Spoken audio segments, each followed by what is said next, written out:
وعلیکم ورحمۃ اللہ وبرکاتہ۔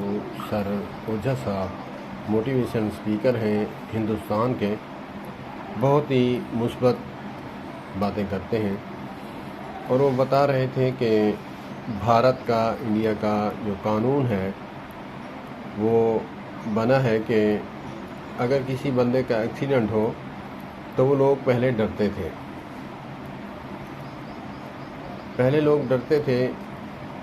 کہ میں کہیں پھنس نہ جاؤں۔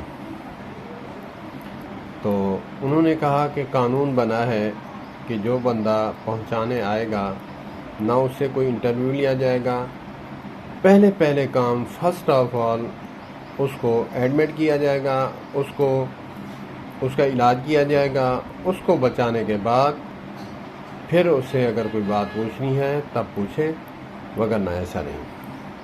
اللہ پاک ہمارے پاکستان کا بھی قانون ایسا بن جائے، لوگ یہاں بھی ڈرتے ہیں۔ اگلے دن کا واقعہ ہے، کسی نے فائرنگ کی، بلکہ ڈاکوؤں نے، تو ایک بندہ جو ہے وہ شہید ہو گیا بیچارہ، وہاں پڑا رہا رات سے 12 بجے سے 1 بجے کے بعد پڑا رہا، تقریباً صبح بھی گزر گئی، پورا دن پڑا رہا، کسی نے نہیں اٹھایا اس ڈر سے کہ ہمارے گلے نہ پڑ جائے۔ پھر انٹرویو لیتے ہیں کہ جی تو نے کہاں سے اٹھایا، یہ بندہ کون ہے؟ بیچارہ اس نے تو اٹھایا، لیکن ڈرتے ہیں لوگ۔ اللہ پاک ہمیں بھی ایسا قانون نصیب فرمائے، کیونکہ ہمارا ملک پاکستان